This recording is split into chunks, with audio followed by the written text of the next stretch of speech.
everyone, welcome to another episode of BioLogic Science News. In some of my recent news episodes, I've been talking about ocean pollution, climate change, and microplastics. These are serious global problems that directly affect all of us, even if the most visible pollution exists in a river or along a beach that's a long way away, maybe in a different country. For example, beaches are a hugely sensitive spot, as they get heavily traveled by tourists who leave stuff behind, or just carelessly discard stuff like cigarettes, food wrappers, clothing, plastics, all sorts of stuff. These discarded items get directly washed into the sea. Plastics can be mechanically degraded and shredded into hundreds of thousands of little microplastic particles that damage marine wildlife. Chemicals from medication get washed down the drain, where they get dumped out in wetlands or rivers, and affect the physiology and genetic expression of nearby animals.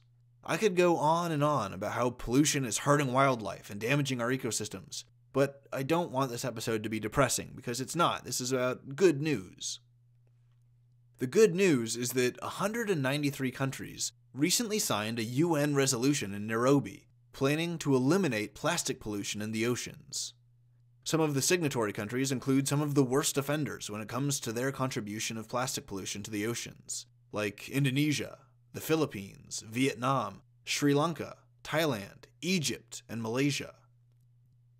The conference was organized by the United Nations Environment Programme, or the UNEP, which warns that 8 million tons of plastic are dumped into the ocean every year, which hurts and kills marine life, and, they added, makes it into the human food chain.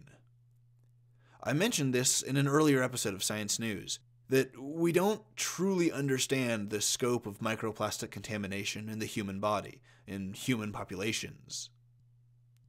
The UN resolution itself has very optimistic goals, and according to Norway's Environment Minister, Vidar Helgesen, it has, quote, very strong language, unquote. While this resolution technically isn't an ironclad legal treaty, it's significant progress in the right direction. It will help promote policies that encourage sustainable use of resources and environmental mindfulness. Some of the cited reforms coming out of countries like Chile, South Africa, and Sri Lanka, among many others, include new marine nature reserves, social campaigns to encourage recycling and to make recycling a viable option for people, and financial incentives like charging for or outright banning plastic shopping bags. Instead of those thin, beige-colored one-use plastic bags, which are really terrible for the environment, people are adopting reusable fabric bags. This is great news, because this is how real progress happens, with a lot of little baby steps in the right direction that accumulates to big changes on a big scale. Some of the articles from The Independent that I looked at on this issue said that politicians involved in the resolution said the agreement will help clear the way for tougher policies in the future, and will begin to crank the arm of businesses and governments to begin taking this seriously, and to begin really participating in constructive, meaningful reform. However, not every country signed the resolution. The US, China, and India didn't sign the resolution, but for different reasons. China is by far the #1 biggest contributor of plastic pollution to the ocean, and they're not signing this resolution because apparently they would be unable to comply with it, even if they put all of their effort into trying to. But this doesn't mean that they aren't trying at all. The head of the UNEP, Eric Solheim, said that China was working independently to reduce their plastic pollution, saying, and I quote, "If there is one nation changing at the moment more than anyone else, it's China. The speed and determination of the government to change is enormous," end quote. This is good news, because if China can clean up their waterways and their beaches for their own sake, it will go a huge way in decreasing plastic pollution in the oceans as a totality. India didn't sign the resolution too, but I'm not entirely sure why. They contribute more plastic pollution than the US, but both the US and India contribute a tiny fraction of what China does. India would presumably have an easier time going about cleaning up their plastic pollution than China, simply because there's less of it. But I'm sure there are a lot of other factors at work here that I'm not aware of. It did seem like India was siding with the US in not wanting the resolution to include any specific reduction targets, or any hard timetables for improvements, which suggests that they might not have had the money or the resources to handle the problem.